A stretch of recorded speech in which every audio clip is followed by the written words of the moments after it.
Well, hello and welcome to episode number 355 of the Plane Talking UK podcast. I'm Carlos, and in this week's show we look at a new website just for the passenger which focuses on turbulence. The Airbus Beluga looks to obtain ETOPS certification, and a Southwest crew present passengers with a very amusing pre-flight brief. In the military news this week, the US Air Force is planning to get 6 new E-11As with a battlefield airborne communication node payload. A Brazilian Air Force KC-390 is in Alaska for cold weather testing. They should have come to the UK. So joining me this week in a very chilly -2 UK this week, it is our awesome chap in the studio, pushing all the right buttons, all the right sliders, and, well, just being awesome. It is Matt Smith. Wow, what do you want? That was quite the introduction. Yeah, Check in the post. Mind you, thank you. Oh, right. Oh, well, I've got to send you money for that. Oh, okay. Check. Who sends checks these days? Come on. Yeah, me, ironically, because I had to apply for a logbook which had gone missing, and they ask you to send a check or postal order. I mean, how quaint. I know. Well, how quaint. Yes. If someone asked me to do a check, I don't know what I'll do with a check. Yeah. A lot of people don't have checkbooks. I know. So, and joining us this week, as always, it is our master of everything cable management. It is, of course, Neville Bounds. Yes, hello everybody, and boy, it's very chilly out there. Funny, it's only about -2 here, but the wind chill is phenomenal. So I was going to go for a walk this evening, but I decided against that. So I went down to get some fish and chips with Mrs. Nev in the car, lovely. which was far more preferable, I've got to say. So that was all good, and looking forward to a fantastic show tonight, I have to say. Indeed. FYI, Steve and I was saying he wrote a check this morning. So there you go. There we go. It's probably a pre-check before he went flying, I expect. Oh, I see what you did there. Yeah, very clever. Yeah. And joining us from his probably very much warmer studio than what we are here in the UK, it is, of course, our military aviation expert himself. It is Armando. Hey guys, it is incredibly nice to be back here in Charlotte, North Carolina, where there's a balmy 57 degrees.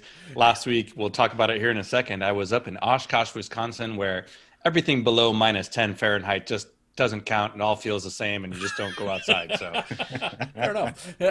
Why would you? It's good to have you on, Armando. Good to have you on. Glad to be back. This week, we have a very special guest on the show joining us this week. And our guest this week, he is the president of Honeywell Aerospace, Europe, Middle East, Africa, and India.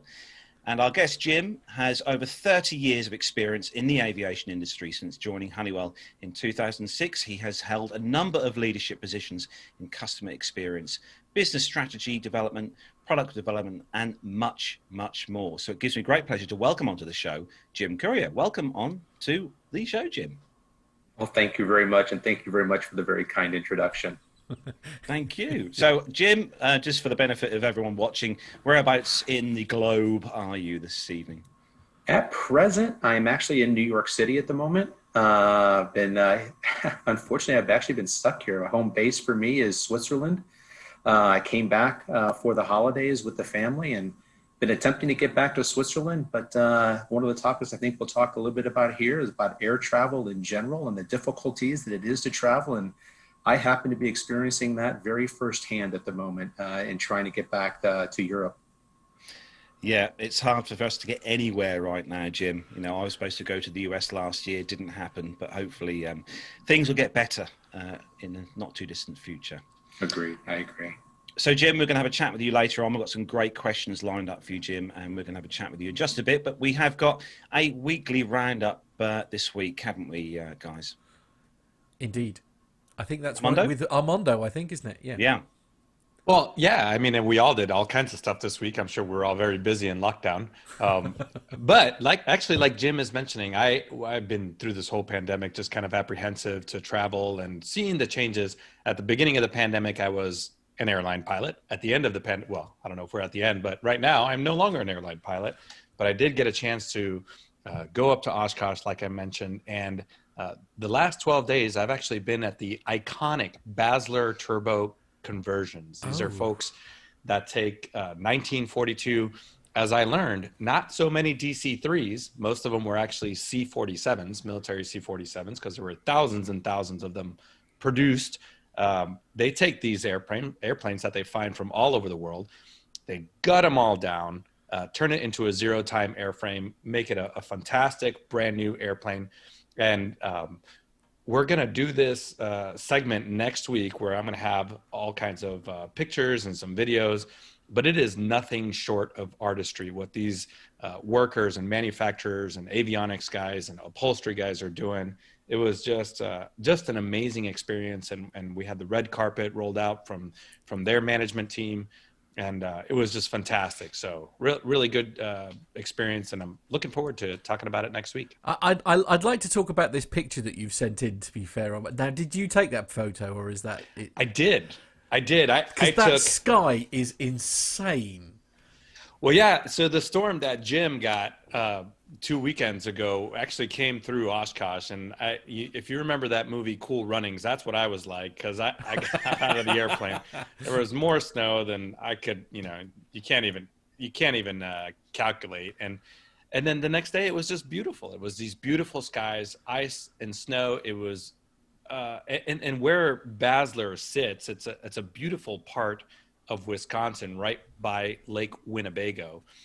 So there's these just iconic red barns everywhere, and it's 2-3 feet of snow, and then for the keen av geek like us, you'll see the fuselage of a C-47 just slightly buried in the snow, but lots of great pictures. And you can see in the back there in the background there's an original C-47. I think that was a commemorative Air Force one that they're going to take on as a project for charity for that organization.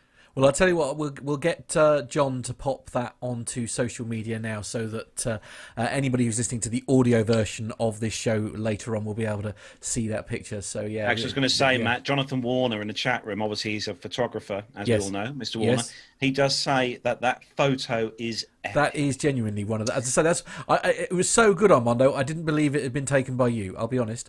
Well, it wasn't. It was an iPhone XR. So. Oh, no, don't say that out loud. Carlos will get very waspy. Anyway, we need to move on. We do. And obviously, it is called around about that beginning of the month. We missed it last week's show, but we have got it back this week.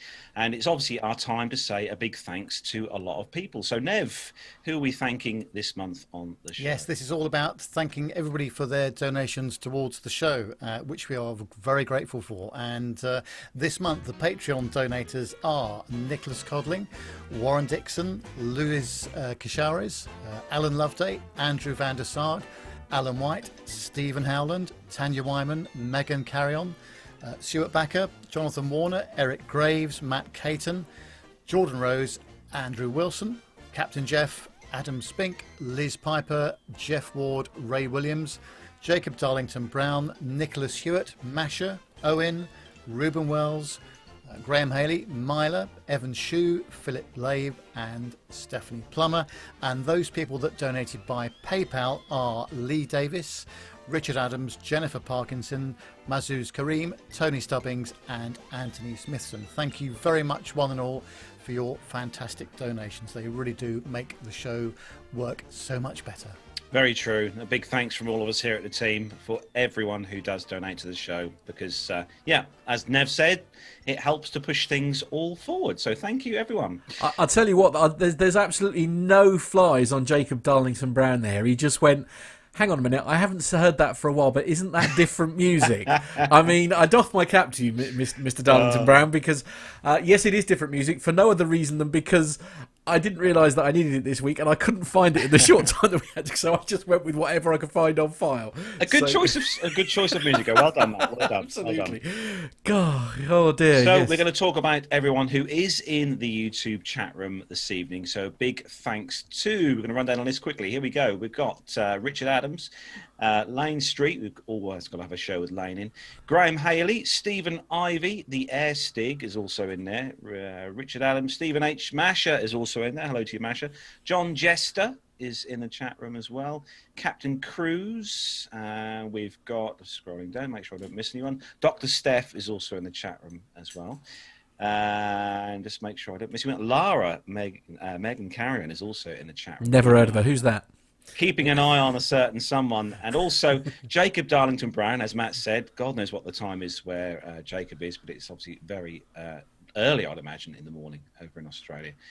So a big hello to you and big thanks to everyone who has joined us. And don't forget, if you are listening to the show on the audio podcast, make sure you head over to YouTube, look for us on there, Plain Talking UK.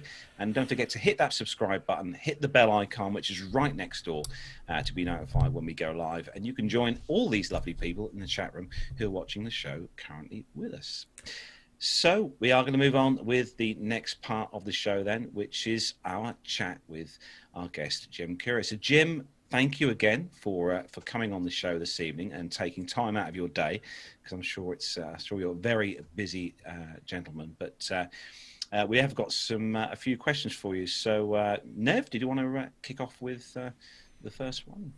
Yes, thanks very much indeed, Jim. Really appreciate you coming on the show today. That's absolutely fantastic. Well, sort of Honeywell have done a great deal of research into passenger expectations and consumer preferences when it comes to travelling and sort of post-pandemic. So let's sort of start there.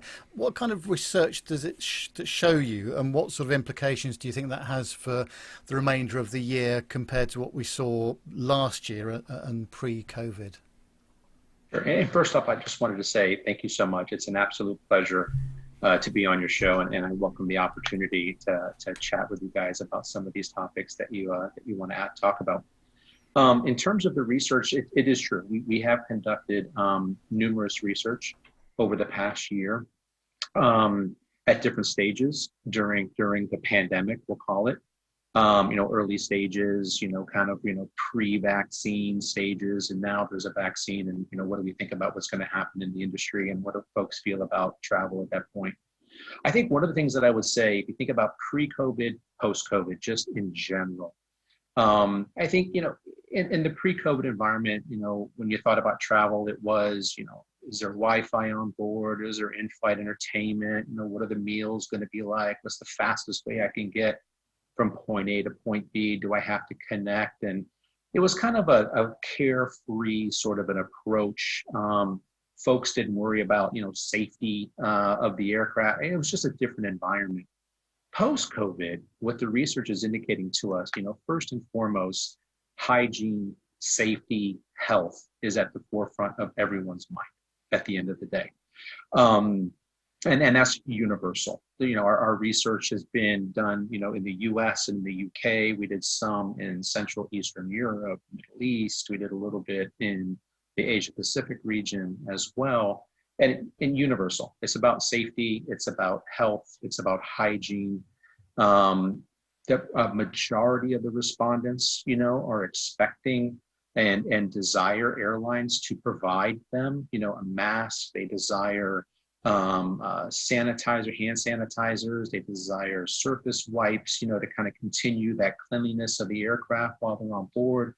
They want to make sure there's an ability to social distance, not only on the aircraft itself, which is a difficult environment to do that in, but, going through your check-in process, going through security, going through the gate, they want to be able to maintain that level of social distancing, again, all driven by a hygiene, health, and safety aspect. And I think one of the things that really popped out to us is what goes along the lines of cleanliness and hygiene was the use of technology. The folks were actually indicating and strongly pushing for the usage of technology to actually disinfect and or clean the aircraft prior to coming on board. And that really stems from a couple of areas when you think about it. One of it is it's reliable, it can be repeatable, it can be consistent. It's visual to them as well. When they see the equipment there to be able to go on board an aircraft and clean the aircraft, it instills a level of confidence that the proper measures are being taken to introduce the safety aspect of it. So for us, it was interesting. Clearly, health and safety would come out as one of these things and some expectations from the airlines, but really the introduction of technology to provide that level of comfort to the passengers was something I found quite interesting coming out of the research that we've done. Yeah, it's very interesting, isn't it? It's all about the passenger experience at the end of the day in Yes. these very, difficult and unusual times. One of the things I was going to ask you as well, Jim, is that obviously we've got, Honeywell's very much an international company, and we've got different parts of the world probably going to be operating at different speeds with the vaccine and trying to come back to normal. How is Honeywell able to deal with those different situations around the world? I think one of the things that's super, super vitally important here in being able to deal with the different situations and recovery maybe associated with commercial air travel is a level of gaining a level of intimacy with our customers, right? Particularly in a very, very different environment. We're not able to be there face to face, sitting down with them, talking with them. It's a virtual environment that we're operating in.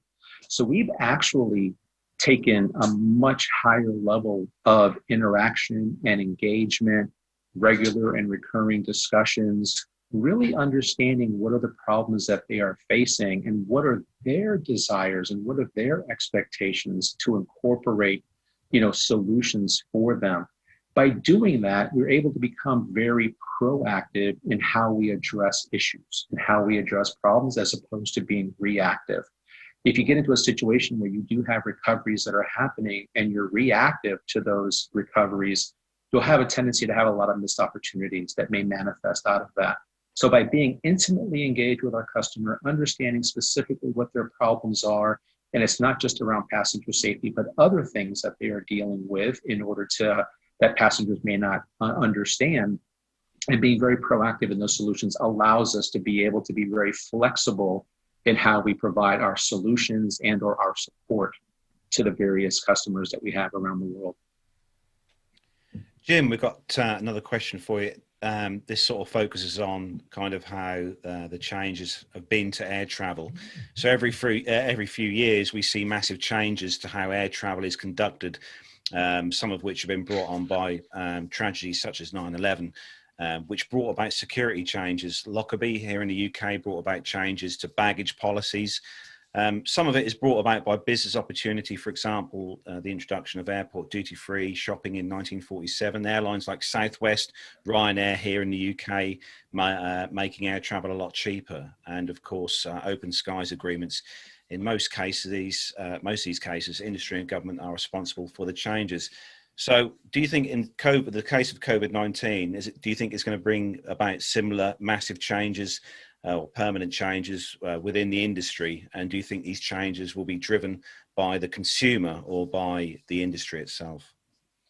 One thing I'll say about the earlier examples that you provided, particularly the ones that were tragedy related, one of the elements there was that affected everyone, and everyone was so taken aback by those events that you had the general public rallying around, solutions to ensure safety for everyone.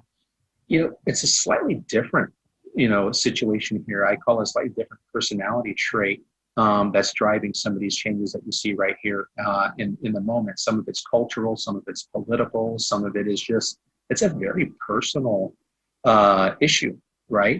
How do you protect yourself, your children, your grandparents, your parents, along the like.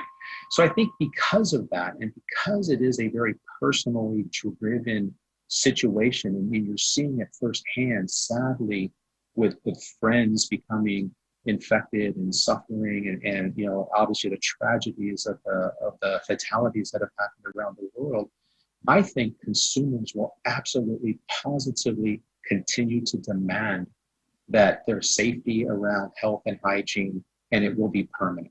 That will be a permanent implementation across the industry. Because who knows if there's ever going to be another pandemic that happens, right? So you have to maintain that level of vigilance. And I think the public is just going to demand it going forward. So I think that'll be an element that will drive change that will happen. And then ultimately the industry itself. And in that aspect, I think about the airlines, right? So if you think about it, if passengers are placing such a significant importance on their health and safety, make no mistake, they're going to look and see which airlines are actually satisfying that need or that concern from themselves. Who's being vocal about it? Who is being, demonstrative and being able to illustrate all of the safety enhancements and features that they're doing, from checking at the counter, going through security, checking in at the gate, being on board the aircraft. Are you making your processes around cleanliness, visible to the public? People will see that. And I think people will actually gravitate potentially to those airlines that demonstrate that level of cleanliness and hygiene that suits a passenger's particular needs.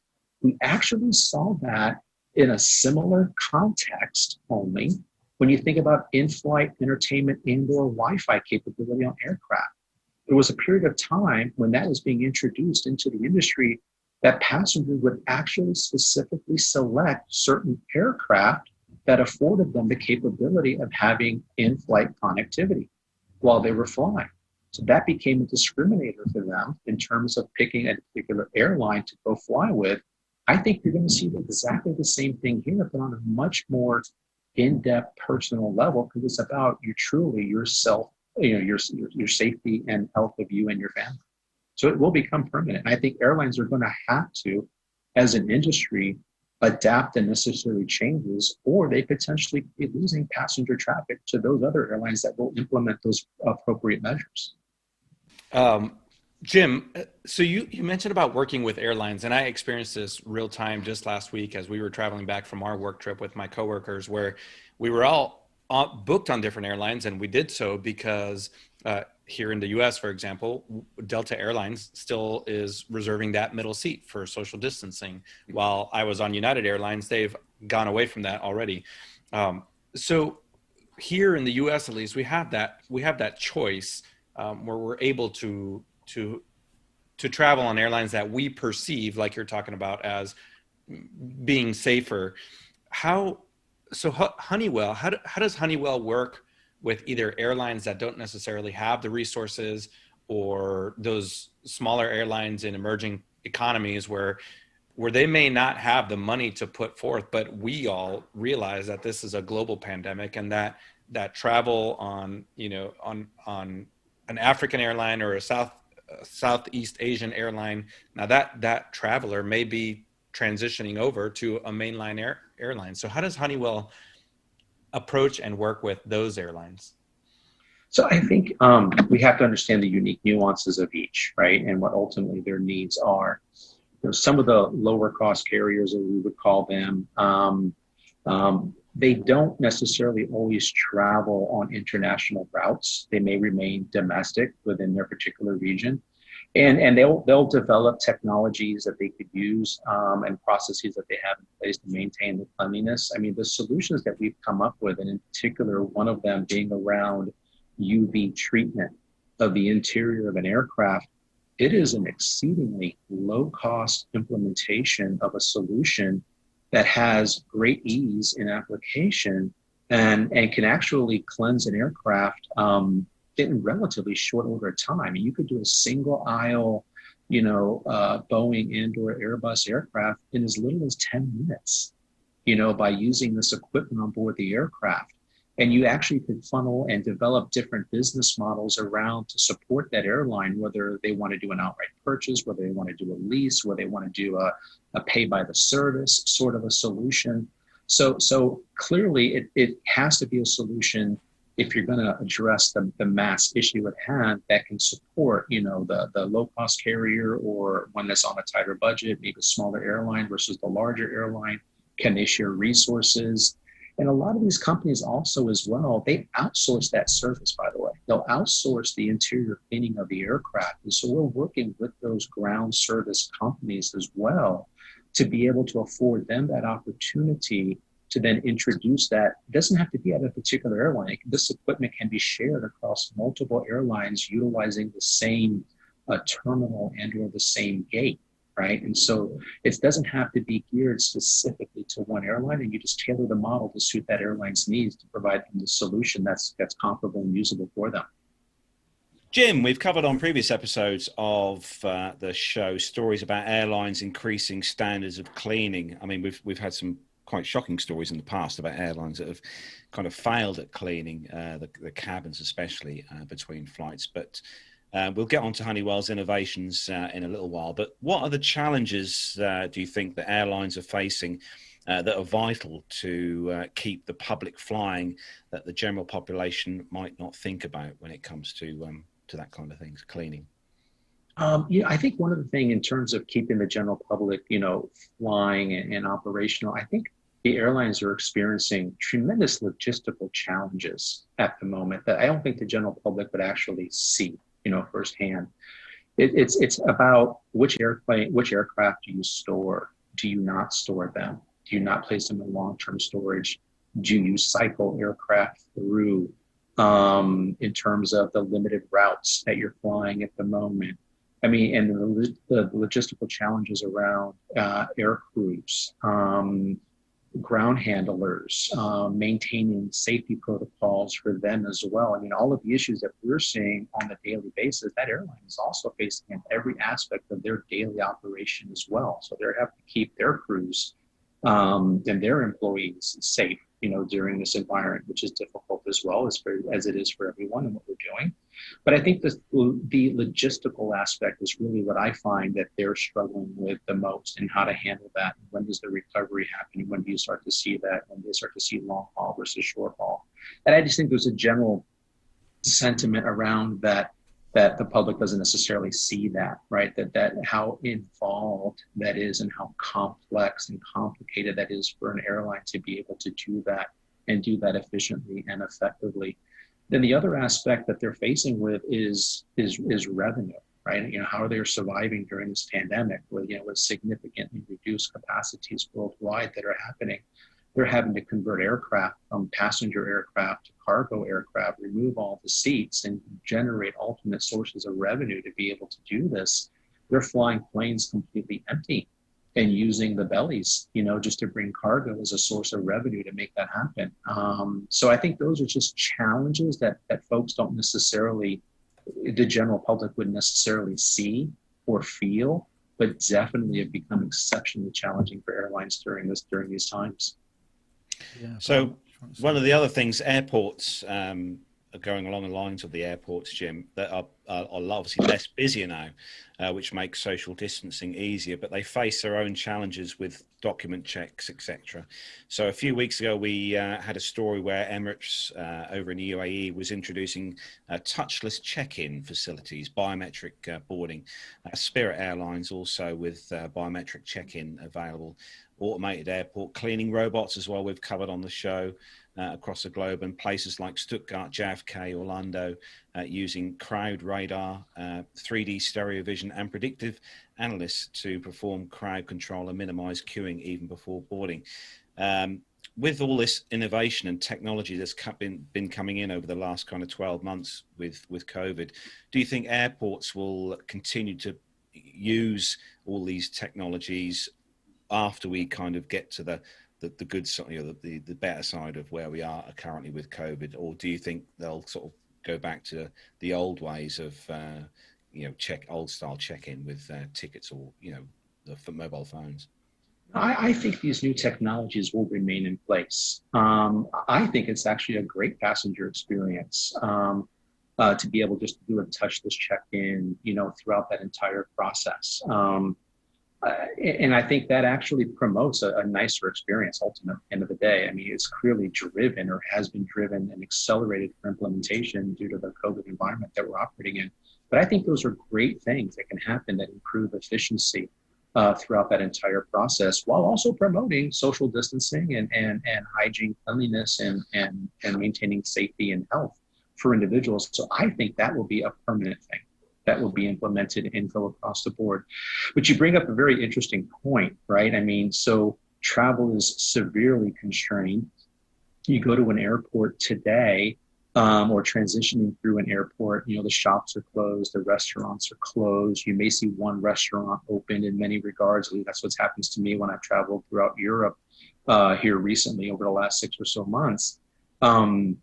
And what you see is you'll see one coffee shop open or one restaurant open, and you'll see 100 people in line. And you'll see those 100 people literally wrapping down the terminal because they're maintaining social distancing. Imagine the logistical challenges that airport terminal is going to have if you tripled that capacity and you had 300 people in there, 500 people, or 1,000 people in there, and trying to maintain social distancing as a result of introducing now a mass amount of people in there. So we've been working very closely through one of our other business groups, working very closely with airports to try to manage that process, right? How do you go through that? And so we developed systems that we've deployed and are deploying in certain airports to help manage that aspect of it, right? You know, you can look at facial recognition, artificial intelligence, you can map the traffic through the facility, you can get real-time diagnostics and analytics that come out of that on a dashboard at a main control center for the airport to be able to look and see and identify if there are some issues around folks not wearing masks, too much crowd in this area, how do you maintain the airflow or control the airflow to help improve it in particular areas, and what actions can you take? So I think those technologies are going to remain, and I think it's good. I think that's for the betterment of the industry and for the betterment of the flying public anyways to have those. And in many cases, I think those were on roadmaps to happen anyway. It just ended up getting introduced at a much faster pace than anybody anticipated because there was a desire and a true need in the industry to make it happen.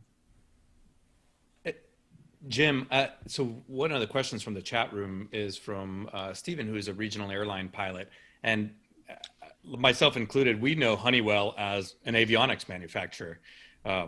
Until I was reading the article that you put out just a few weeks ago about infrared technology and temperature sensing. What are some of the things that Honeywell R&D, for most of us that don't know if there is an R&D department, I'm sure there is, but how is Honeywell R&D advancing technology? How are they looking at the problem sets that you're talking about and then addressing those and approaching the customers? So I think one of the things to recognize is we're not looking at the problem statement as Honeywell, truly just from an aerospace perspective, okay? If you look at our sister divisions within Honeywell, one of them that I described here about airport implementation of those solutions comes from our Honeywell Building Technology Solutions group. So it's a non-aero entity producing solutions in an airport environment that happens to be supporting the aero industry, right? And so we do a lot of cross collaboration and recognition of what our other divisions are doing to find solutions that can be applicable across the board. Another one of our divisions is our Safety and Product Solutions group.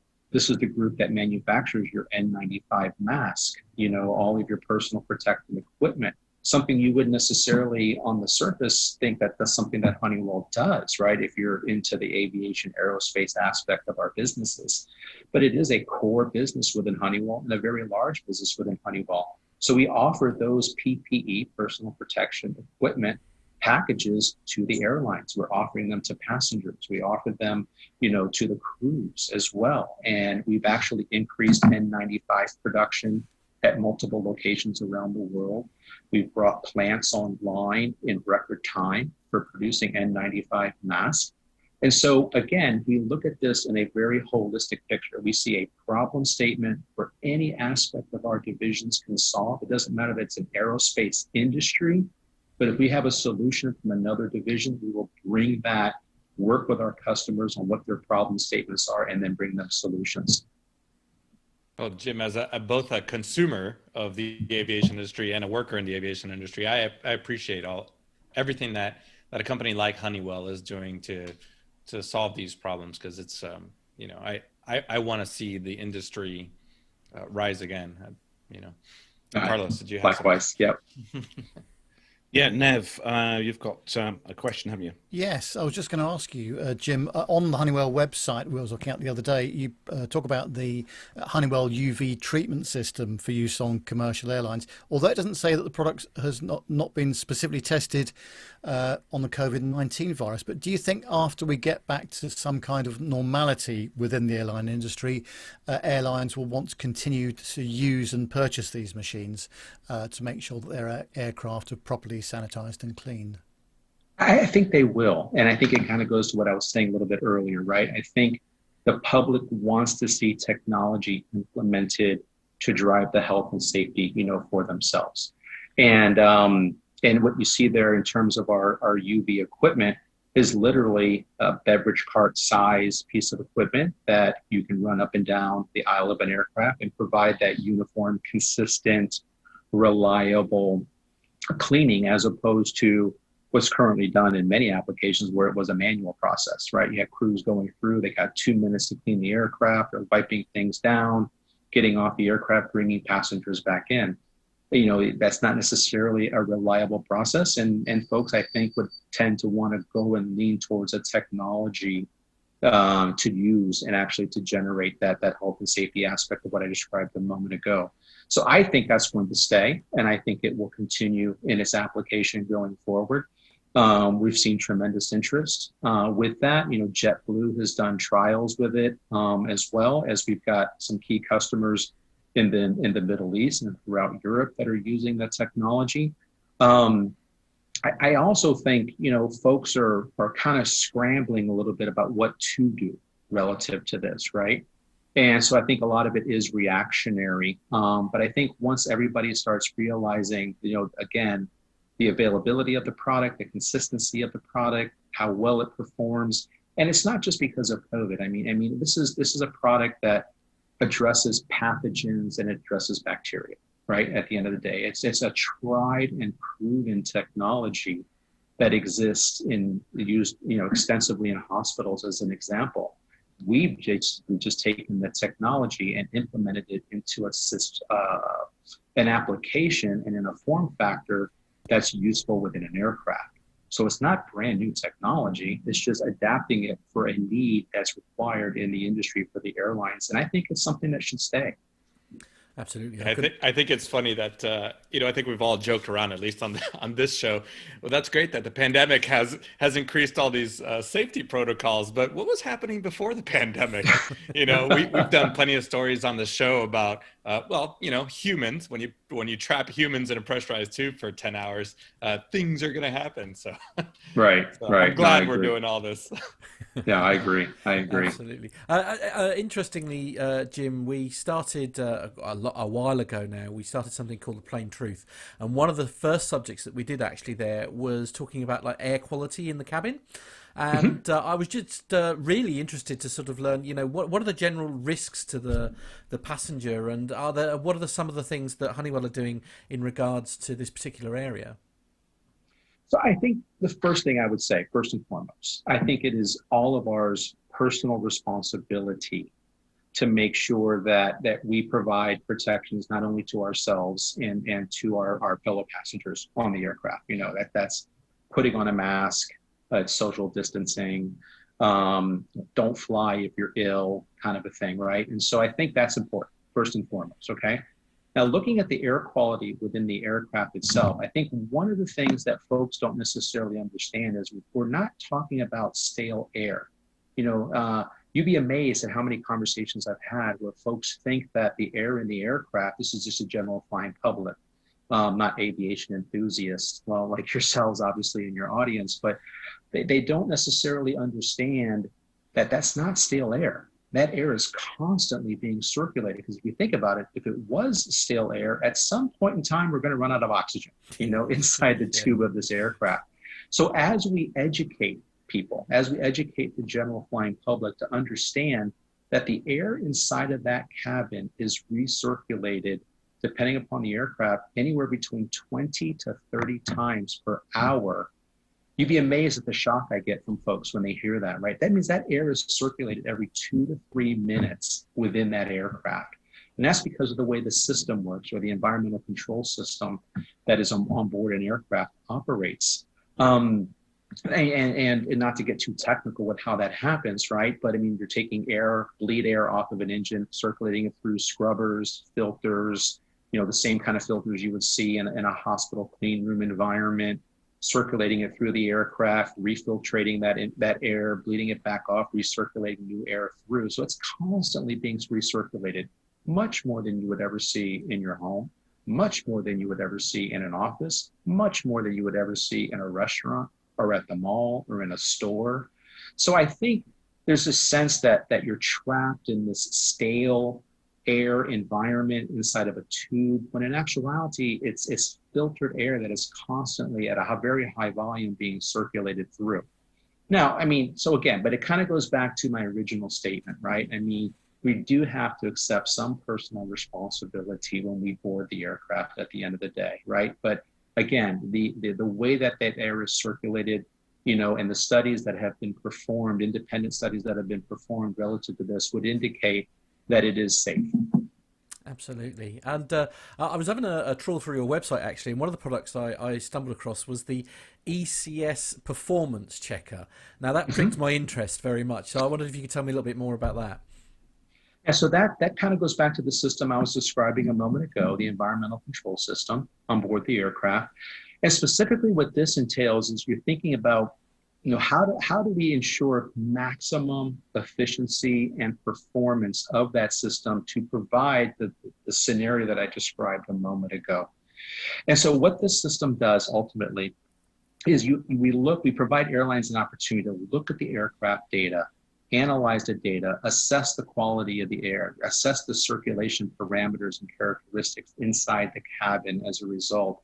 And then with those analytics, you can make real-time decisions, you know, on board when the aircraft arrives at its destination of how well is it performing? Do I need to make some changes to it? Do I need to make some repair or remove and replace, you know, equipment on board the aircraft in order to provide that same high level of performance throughout the entire operation of the system on board the aircraft? And that's what it's referring to, is those real-time analytics and data that an airline can make proactive decisions to maintain the integrity, and their proficient operation and efficient operation of that system.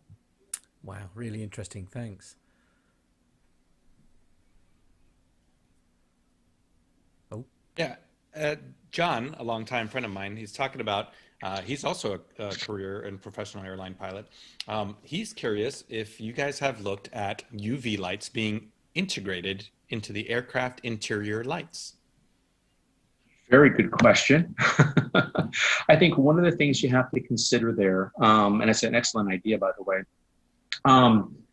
is how that application occurs, right, on board the aircraft, right? And so if you think about our system that we've actually deployed, very low cost solution, as I've mentioned, highly efficient, and it's configured such that through running it up and down the single aisle of the aircraft, you're getting the seats, you're getting the tray tables, you're getting the baggage compartments. And when you run it back up the system to get it off the aircraft, open the baggage compartments. Now you're doing the interior of the baggage compartments, put the tray tables up, you're getting the exterior surface, or put them back down, you're getting the interior surface. So you do that pass one time, and again, it's that very consistent.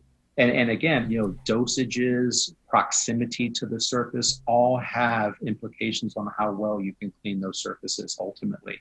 So I think it's a good idea, but I don't know if the practicality of doing that, you know, and being able to maintain that consistency, how well that would work. The second thing that I would say relative to that is you have to worry about certification, right? This is not an onboard piece of equipment. You do not leave it on the aircraft when you're flying, like storing it in a beverage cart area, right?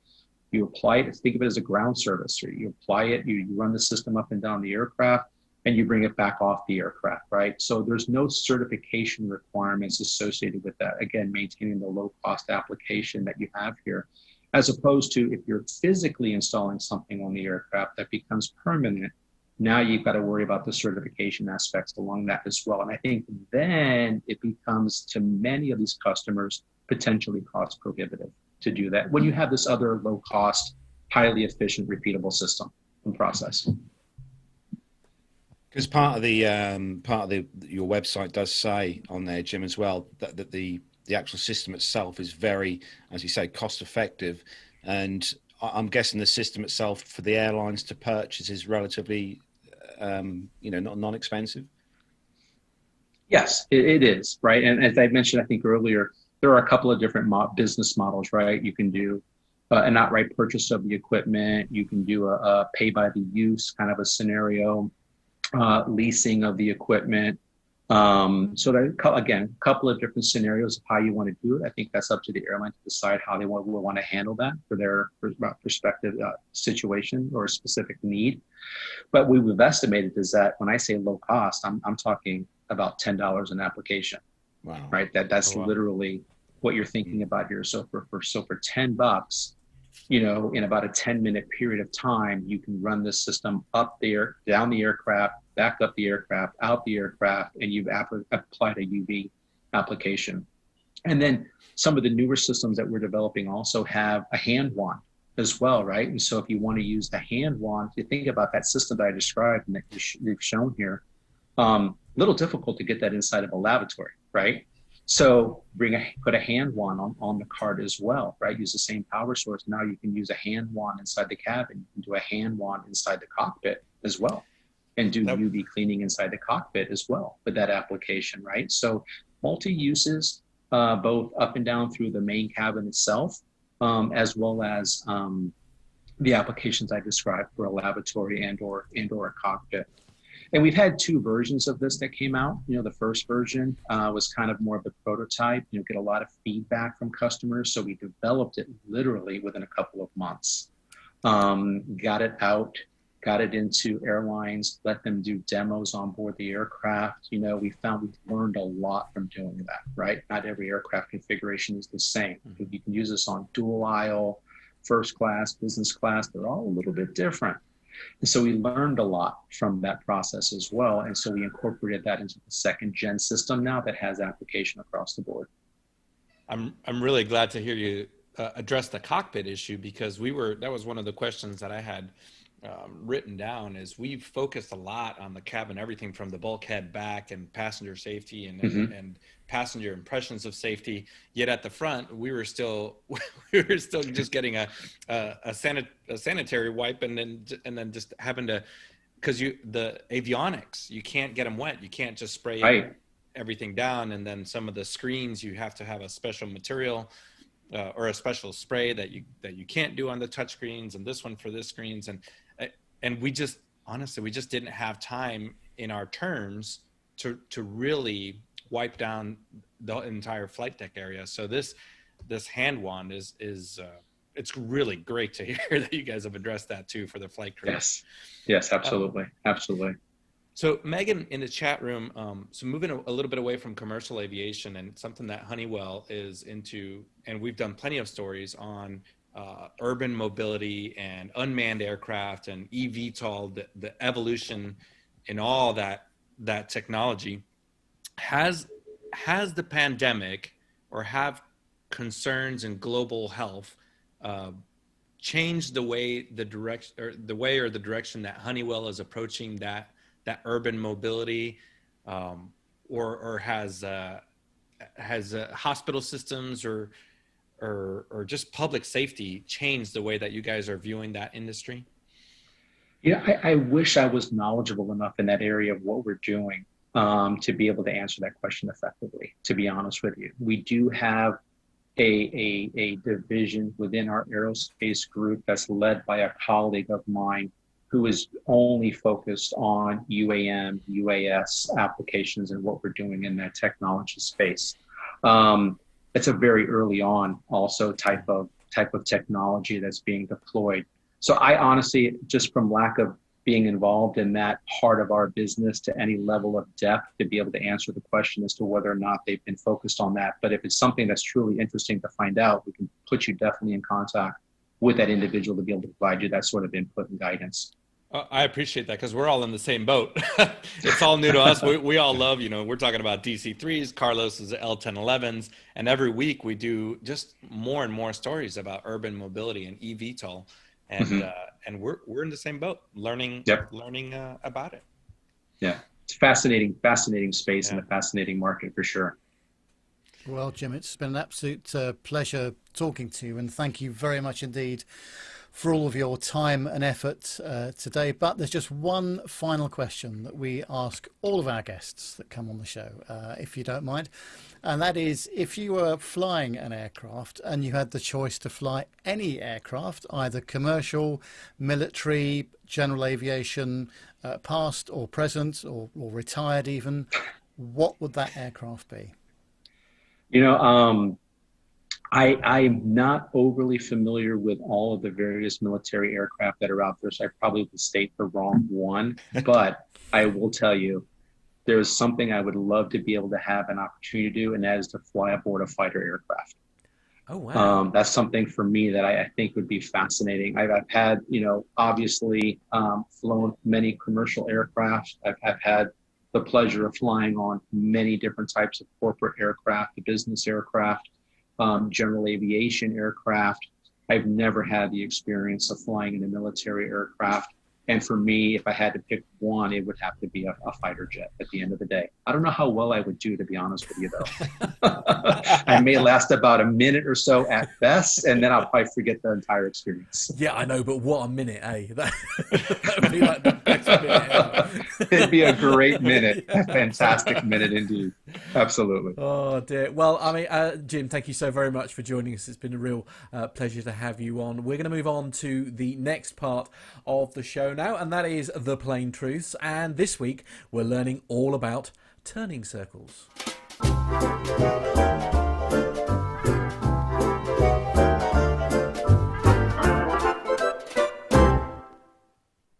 Hello and welcome to another Plain Truth, and this week we're going to be talking about aircraft turning circles. Joining me as always is the legend that is Captain Al. Hi, Captain Al. Hello, Matt. Right, so my coach has got my car's fine, I have to be honest. The C-Max is awesome, the turning circle is great. In the coach, not so much, it has to be said. And that actually got me thinking, because obviously aircraft sort of strike me as not the most agile things when they're on the ground. I mean, what's the turning circle like on something like the A320? Okay, it's a really good question. And actually, to be perfectly honest, aeroplanes aren't too bad. We've gone a long way from the days of when aircraft were like a shopping trolley on the ground. Right, okay. So, for example, when I used to fly the Jetstream 41, for younger viewers, was a 29-seat turboprop designed and built by the British. If you turned the steering tiller, because remember the yoke doesn't do anything on the ground for turning, if you turned the steering tiller too far, the nose wheel would come off the steering rack. Oh. So, Wow. so then you had lost control of the nose wheel, so you had to try to catch it back up by using brakes or asymmetric thrust to try to get it back on the steering rack. Okay, so we've progressed somewhat from there. The A320 family is really quite good. The steering is all steer by wire, so we fly by wire and we steer by wire, so it's all quite electronic, and it does take a little bit of getting used to. However, we have quite a lot of maneuverability, because that nose wheel can turn by quite a long way. So let me give you an example. On the A320, not the family, but the A320, if you were to put the nose of the aeroplane, well, just for simple terms, 1 foot away from the hangar doors. So you've taxied the aeroplane up to the hangar, you've stopped to 1 foot short, and you think, oh no, it's the wrong hangar, we should be on the one over there, we need to turn around. So you can't find anybody to open the hangar doors to get a tug in to push you back. On the A320, the geometry or the turning circle is such that you can turn the aeroplane around in its own length and not hit the wingtip on the hangar. Wow.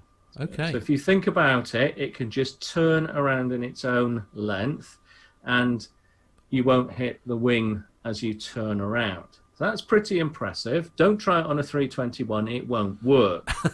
You will put the wingtip through the hangar and you won't be popular.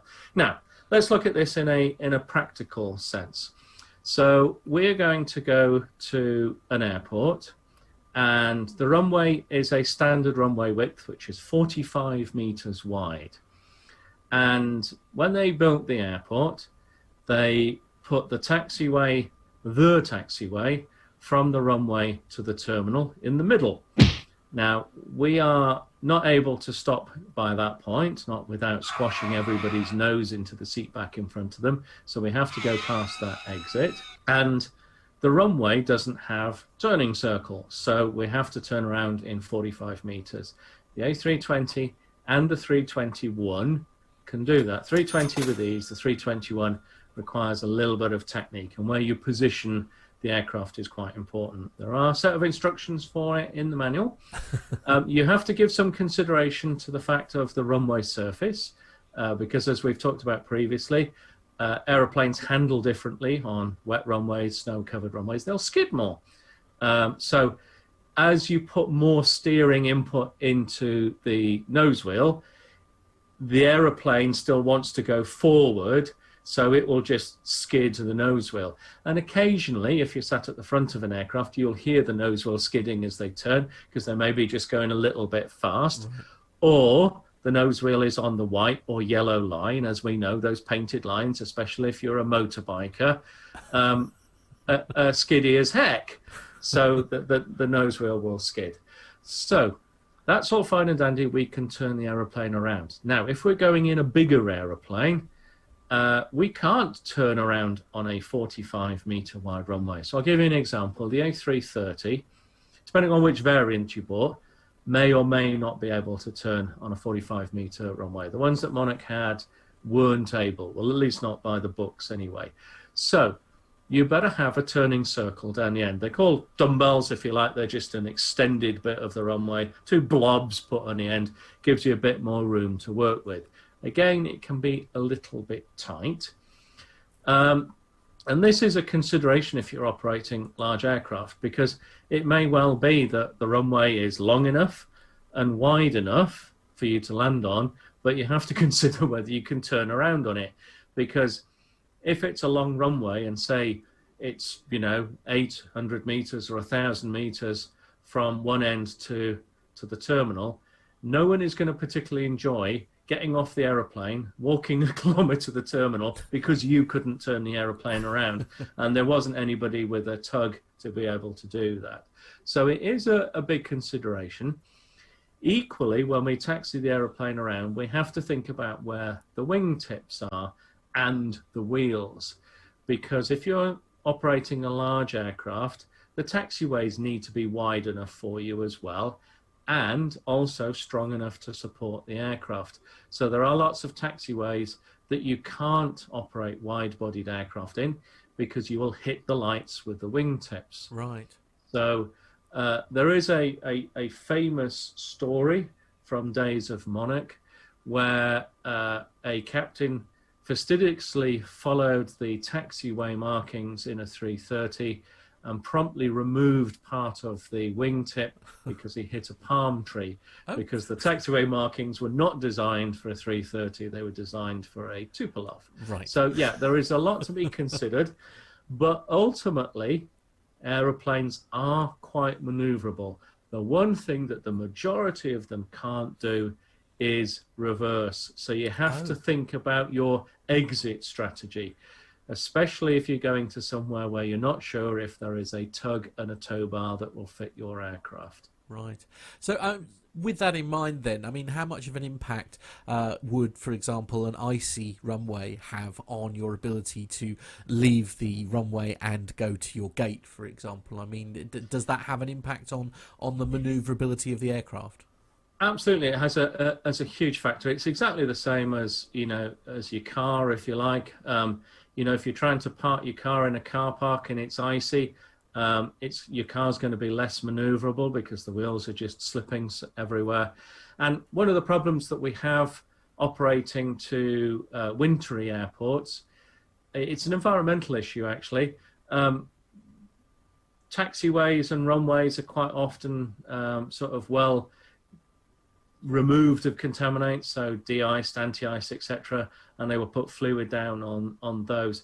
Once you get onto the parking apron, it's quite often quite treacherous there because for environmental reasons there, and cost of course, because this stuff is expensive but not very good for the environment, so they're not so well prepared. And many years ago when I was on an Embraer 145, I was parking the aircraft in Oslo Gardermoen, and as we were turning onto the parking stand, I went to brake to slow the aircraft down, and the aeroplane just started to skid. And it's just going forwards with, the wheels are locked. It's just merrily slipping forward.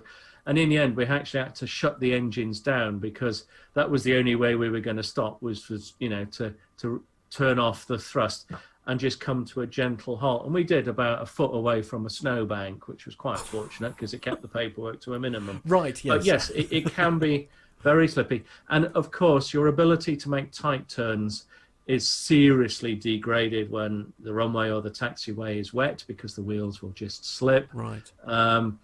And as I mentioned to you, the nose wheel has a tendency to skid anyway, especially if there's not a lot of weight at the front, because it's just sat, with a light contact to the ground. It doesn't take much to push it forwards, regardless of which way the wheels are pointing. Quite. Because, of course, the engines don't swivel.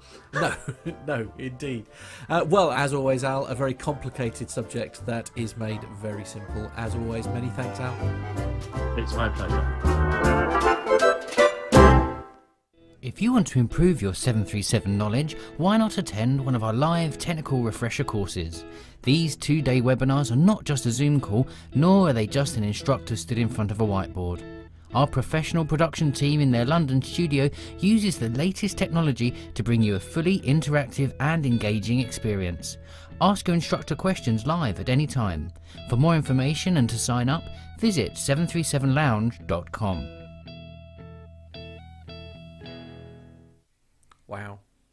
That was quite the interview. That was really good. Yeah, I enjoyed that. Really, really good.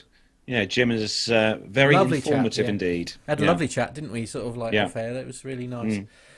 Absolutely. Yes, it's very good to. Thanks again to Jim at Honeywell for coming on the show. Very much appreciated by everyone in the chat room and everyone who listens to the show. So, indeed. Right, excellent. We're going to need to get cracking. Let's move on to the next part of the show then. And if everyone's ready, we're going to do some commercial news stories. Here we go.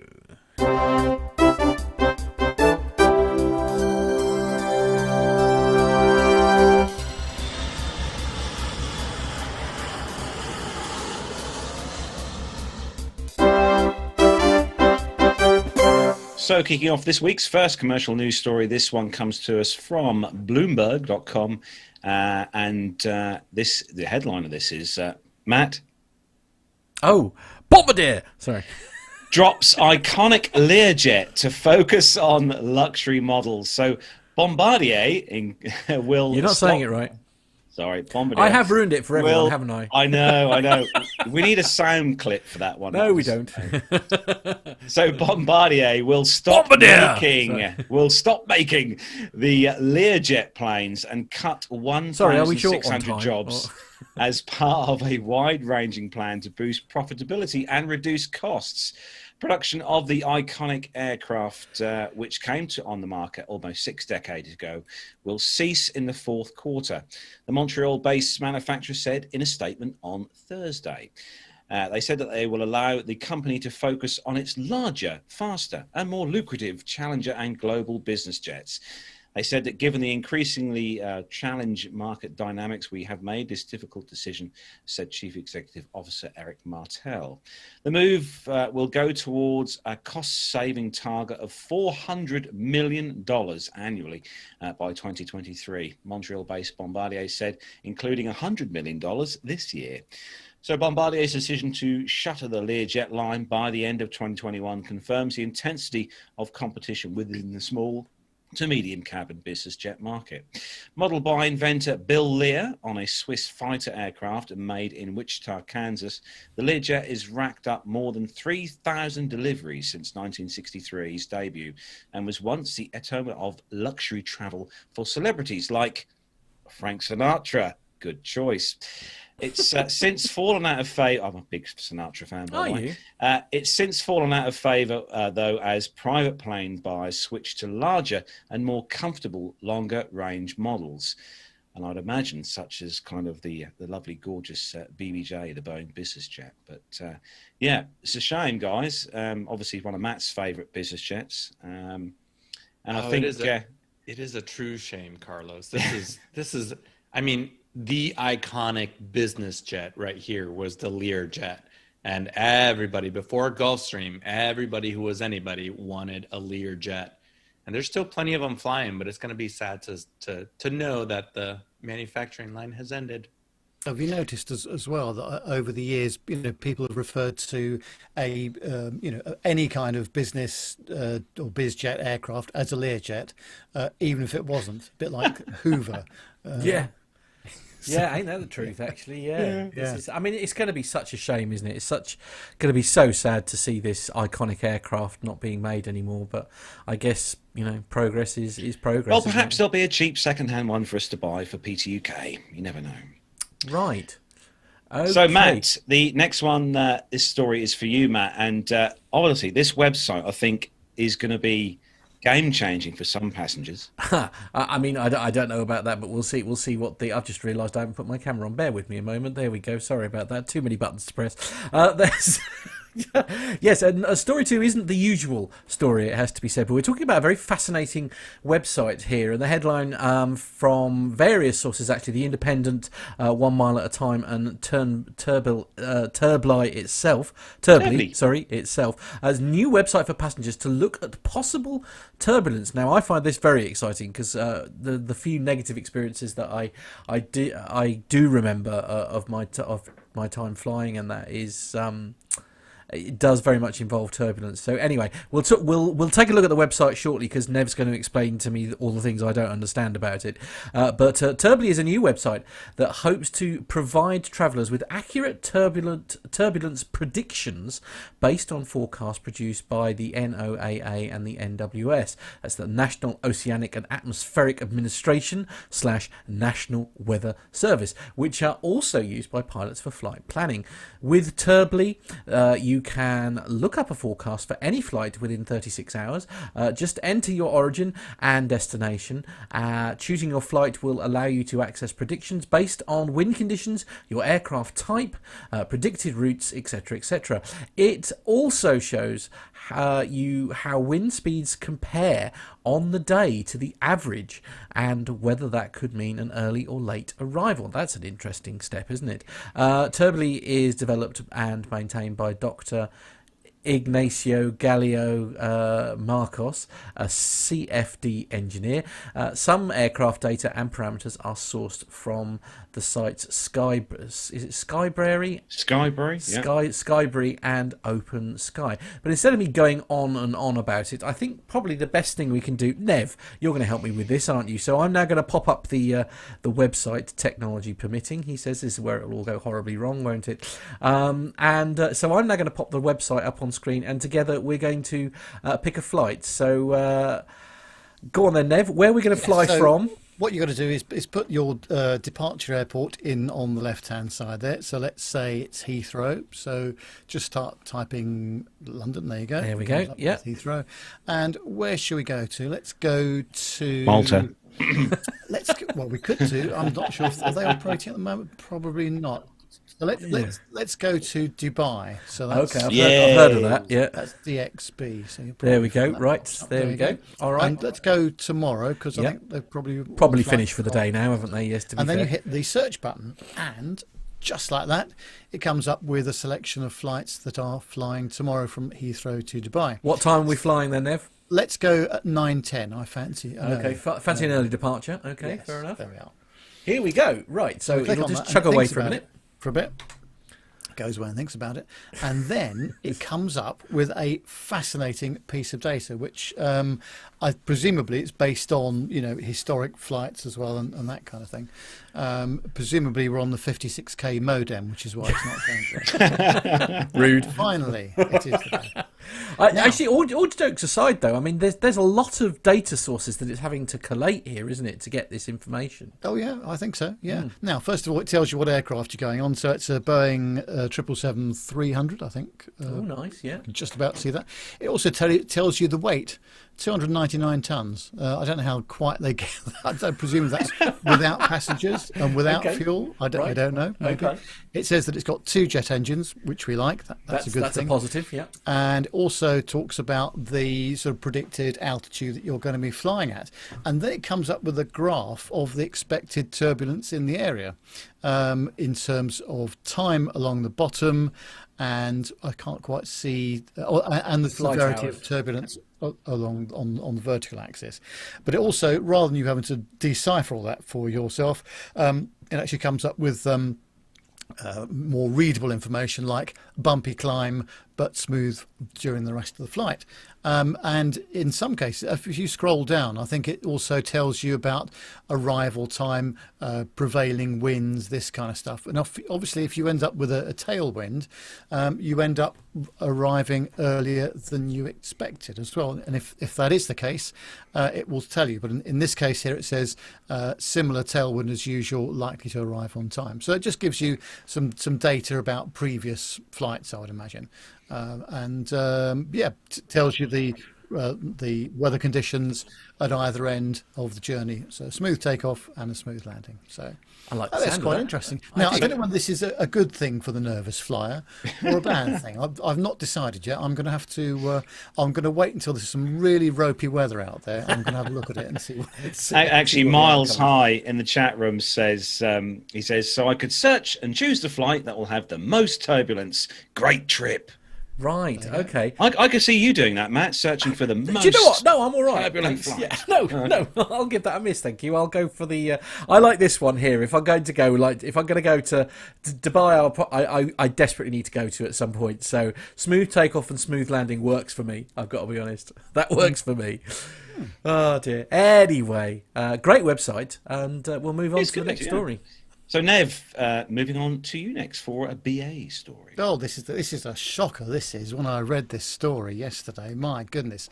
It's on the simpleflying.com website, and it says that a brand new British Airways Boeing 787-10 is sent directly to storage.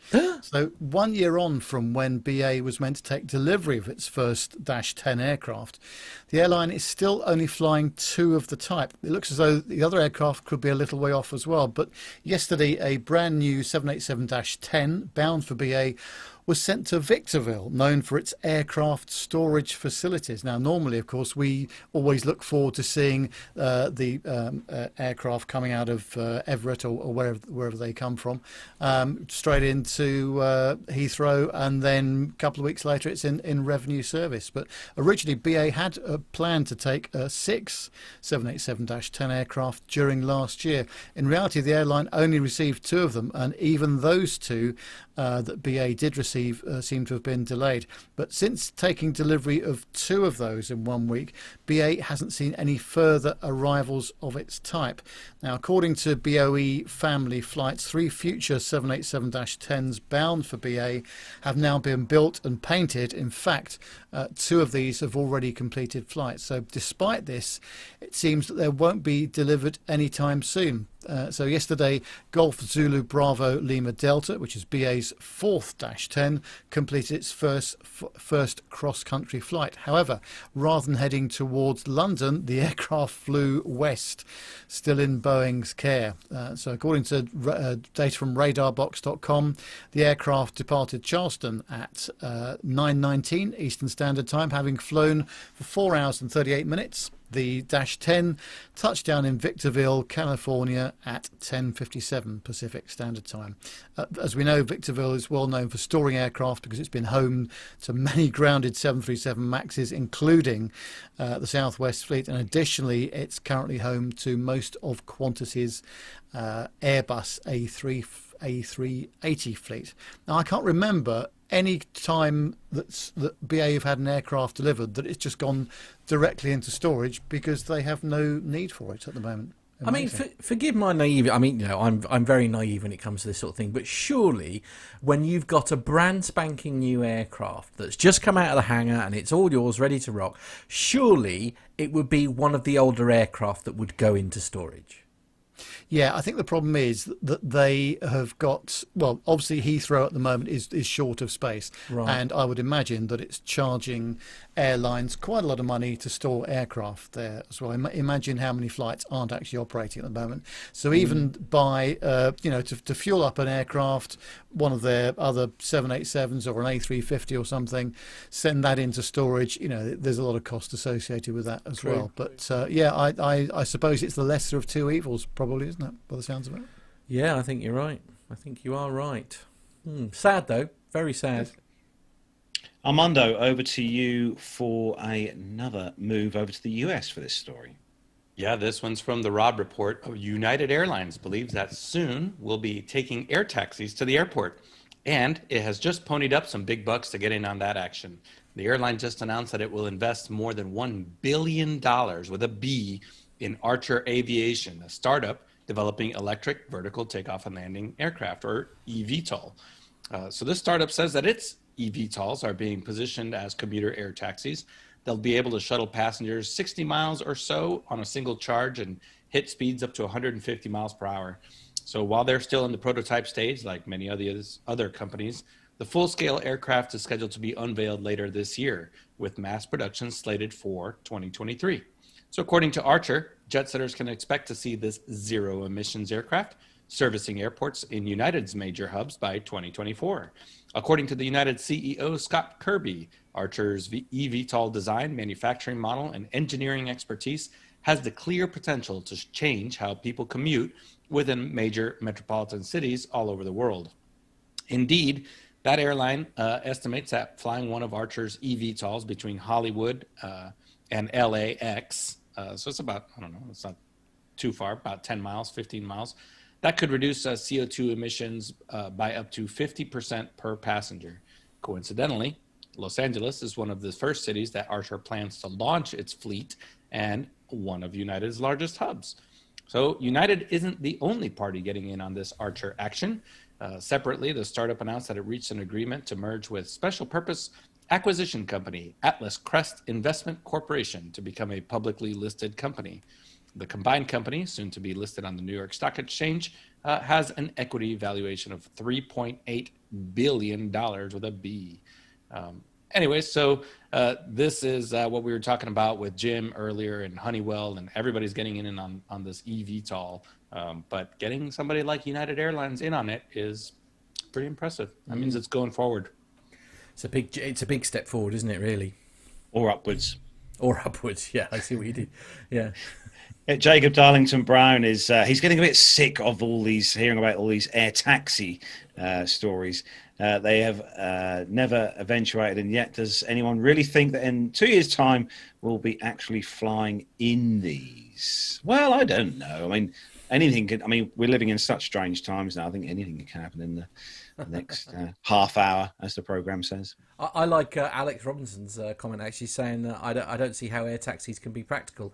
Either that or barely affordable. I mean, that's probably a point, isn't it? The first ones, it's like all these things, isn't it? When they first come out, they are not cheap.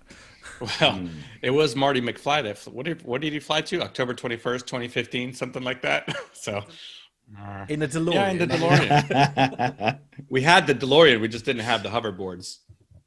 Oh, I want one of those.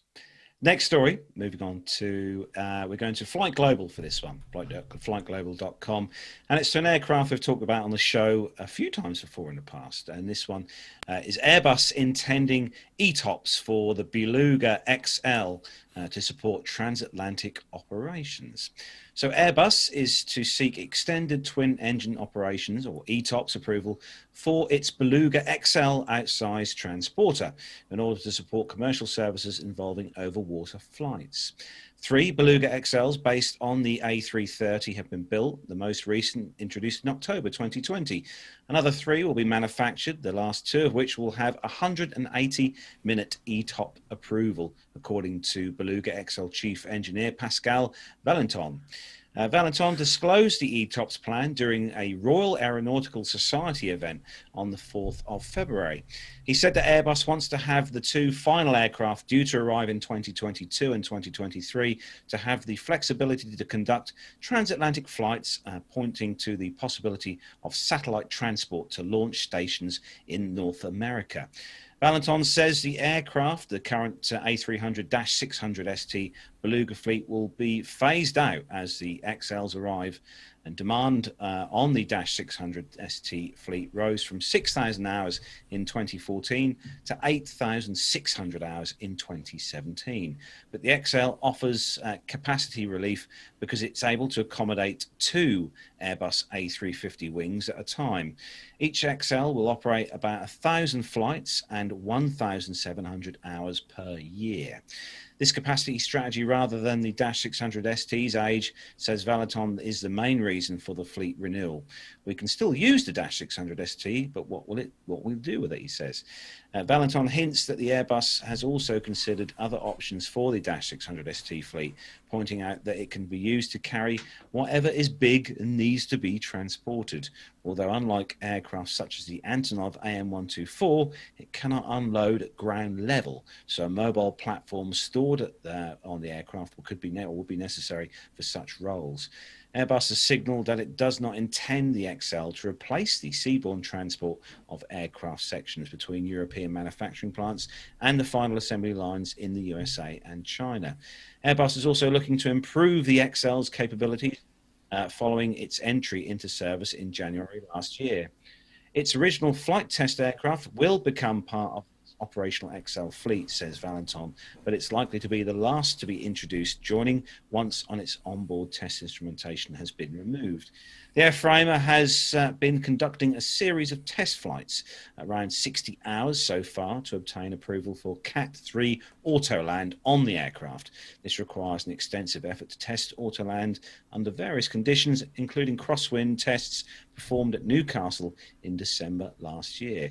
It's safe to say this aircraft, the original Beluga, has been around for a number of years, and I've always thought to myself, it would be interesting to see what Airbus, at the end, do with these the old, going out the Beluga's fleet. So, I mean, I imagine that they'd be very popular as a sort of like a museum piece, aren't they? Because they are a very unique aircraft, aren't they? Oh, yes. I mean, there's no two ways about it. Nick Codling's saying that he used to have daily Beluga flights going to Toulouse, from Toulouse to Chester, going over my place in Devon over the last few days. Oh, that's quite cool. That's a very cool thing, isn't it? I like that. Yeah, they are a very, very standout aircraft. I'm trying to remember, because I did see it because when I was at Toulouse, when I had my little tester flight, I seem to recall that it was actually on the tarmac at Toulouse, because we could see it from the terminal building, because the terminal is the other side, and it was quite an impressive. It literally looks like a dolphin. It's the most, I presume that's the thing.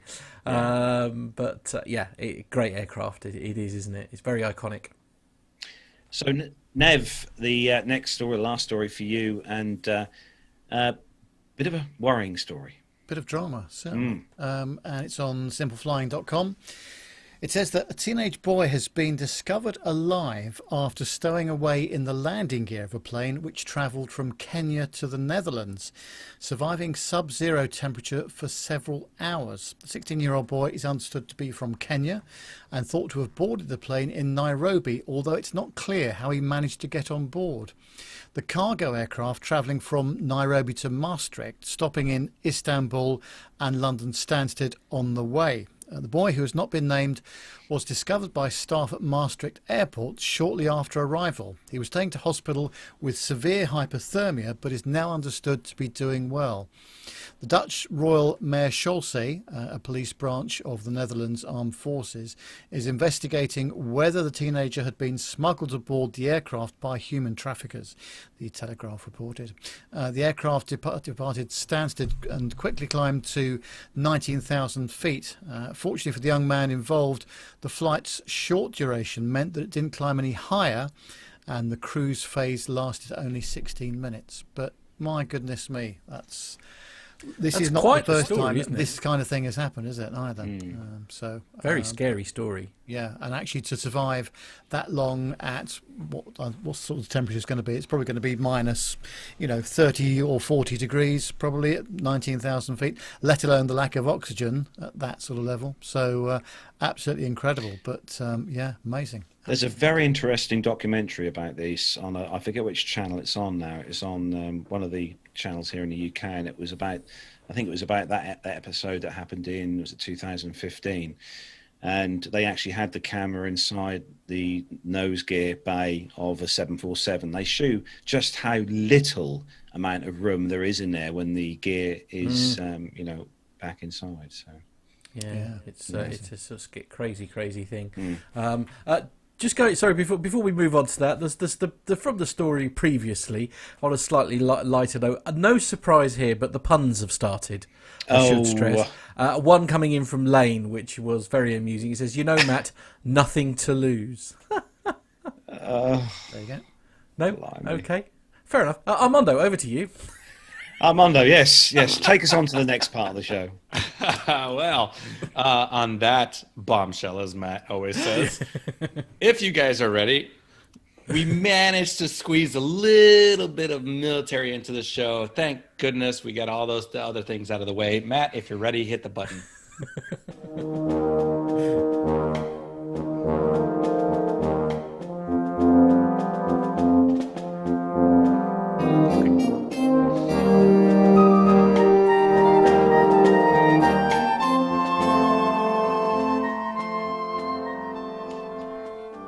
Okay, so this first story is actually having to do with the Bacon aircraft. So the Air Force announced on January 21st, 2020, Northrop Grumman has been awarded a $3.6 billion contract for operations, sustainment, and support of that battlefield airborne communication node, including research, development, testing, evaluation, and integration of existing and future payloads.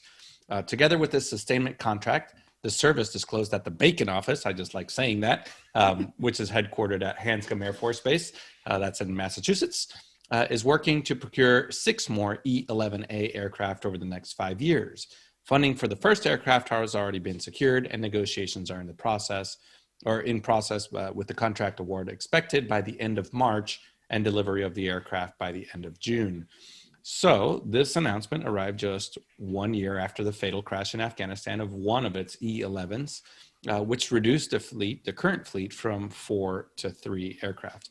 The investigation report published last month, the Air Force mentioned that a series of factors, together with a catastrophic failure of the left engine, contributed to the crash that led to the death of both pilots. Now, I was actually listening to the last APG. They were doing a story about it. They talked about this, and they talked about just the potential factors that could have led that crew to that decision making. And honestly, it was just a crew issue that led to that mishap. But this E-11 is based on the Bombardier Global Express business jet, which requires no external modifications, as the Bacon payload is carried internally. So all the bacon is on the inside. The aircraft, first leased at the... I'm now hungry. Stop saying that. That's the only reason why I picked this story, because I can say bacon. Fair enough. So the aircraft was leased and later bought by the Air Force in 2011. It transitioned in 2019 from contingency funding to a long-term program of record. It's just money speak. Basically, these aircraft, the 4 of them are assigned to the 430th Expeditionary Electronic Combat Squadron at Kandahar Airfield. From there, they provide near constant coverage in that theater, together with the EQ-4B, that's an unmanned aircraft. Recently, some airplanes were spotted by ADSB, tracking websites while operating over the Persian Gulf, flying out of Al Dhafra. The Air Force, of course, did not provide any official involvement about this. Essentially, what this airplane is airborne Wi-Fi. So it's a massive, it's got a bunch of servers, as Matt popped up the pictures there. Yeah, well, it's Bacon processing ones and zeros. I don't even know. That's not even funny. That's how little I know about this kind of stuff. Right. Okay. Yes. The good news is, though, Nev, the cable management is very much up to scratch. Oh, yes. I was just admiring that. I was glad you mentioned it. Yes. Well, that's the integration part of this, and that's why Northrop has been awarded this contract, is because they're great at producing beautiful works of art inside and outside of airplanes like this. Oh, look at that, Nev. There you are. Oh. Yeah, it looks roomy for a Global Express when you put up the pictures. Yeah. But you know, all kidding aside, communications is extremely important in the military. Even when you're supporting outside combat operations, even humanitarian operations. Imagine the ability to provide high-speed broadband, Wi-Fi, as well as other communications anywhere in the country by just plopping an airplane right on top of your area. So that's cool. What these airplanes do. Very cool. Clever stuff. Yeah. Next story. This actually, we talked about this KC-390, I believe, last year sometime. So, Carlos, if you want to take this one. Carlos, can't actually hear you. So I remember this story actually from last time. I think we had quite a lot of really good pictures of this aircraft. We done the story last time. Well, that's good because we've only got one this time. So. Oh, this is from Flight Global, who I'm sure have got a great picture on the website for this one. And the Brazilian Air Force KC-390 in Alaska for cold weather testing. I tell you, they should have come here to the UK. Anyway, the Brazilian Air Force has sent one of its Embraer KC-390 Millennium transports to Fairbanks, Alaska for cold weather testing. The aircraft arrived just south of the Arctic Circle on the 8th of February, and tests were planned for the duration of the following week. The Brazilian Air Force said on the 10th of February, in the development, they developed the Boeing 777X commercial airliner is also in Fairbanks for cold weather testing as well. The test itself serves to verify how the aircraft operates in extreme cold conditions that can reach minus 33. Now, that actually is very cold, says the Brazilian Air Force. The isolated parts of the aircraft and possible cracks caused by the cold will be studied. So Embraer delivered the fourth KC-390 to the Brazilian Air Force in December, and Brasilia has ordered 28 examples of the medium lift transport in total. Beyond Brazil, Hungary signed a deal for 2 KC-390s in November, and Portugal ordered 5 KC-390s in 2019. Embraer has struggled to gain additional commitments to buy the aircraft beyond an early flurry of letters of intent and orders. The company has 33 letters of intent outstanding that it's working to convert into firm orders. Argentina, Chile, Colombia, the Czech Republic, and aviation services firm Skytech have signed letters of intent. So I do believe they really should have just come here to the UK, really. You know, it's been minus. I mean, what we have, Nev? We had minus 20. Oh, in Braemar, in the east coast of Scotland, was minus 26 degrees. Minus 26. Oh, yes. Wow, that's quite cold. Certainly was. That is cold. Yeah. Okay, you can have that. I love this air. I should stress, Jonathan Warner's been up to his old tricks as per usual, and he's doing a wonderful job of supplying me with loads of pictures. Unfortunately, he's sending them to the wrong device, which means I can't pop them up on screen. But in front of me, I have some fantastic pictures of the very aircraft you were talking about, but they'll just have to be for my amusement, I guess. Oh dear. Never mind. So John Jester in the chat room says minus 33 is normal in Fairbanks. He'd be more worried about pilots that will fall before the aircraft. Well, yeah, especially if you have the Brazilian Air Force operating in Alaska. And you know what's funny is up until then, they could just go to Florida. There's the McKinley Climatic Laboratory, which is where you see all the pictures of airplanes being frozen. It's on Eglin Air Force Base. I just looked it up, and that facility, it's a giant hangar with a bunch of coolers, can pump out negative 54 degrees C air for 40 minutes. Wow. Otherwise it's a negative 20. Oh no, the air is negative 72 Celsius. So oh my goodness. But that goes to show how these airplanes are all tested, even an airplane made in Brazil, for all possible conditions out there. And you know what? You wouldn't think it, but things start really going wrong with airplanes in those cold conditions. Avionics take longer to spool up, or they just don't work. Your engine procedures, your fuel management procedures, there's a lot of things that have to change in those environments. Yeah, batteries starts. Batteries hate cold weather. Yeah. So it's good that they're doing this. It's no secret. I love all my little transport airplanes. So the A400M, this KC-390 is another one of my favorite airplanes that I'm kind of tracking. So and John, as per usual, has been up to the usual scratch. Episode 240, caravans and camping. We talked about it receiving certification on this particularly and on 346. So there you are. Those episodes. What was? I'll stop talking. Next. Bing bang bing bing bang. Yeah, indeed. Anyway, Nev, I think it's Nev's go. Nev, Yeah, let's talk go from brand new airplanes to old airplanes. Nev. Yes, thank you. I hope you weren't referring to me there, but Rude. it's on the warbirdsnews.com, and it says that the B-29 dock will host 2 other World War II era aircraft in partnership with the Experimental Aircraft Association on the 4th of July weekend, which is between the July the 2nd to the 5th in this year, actually in Wichita, Kansas.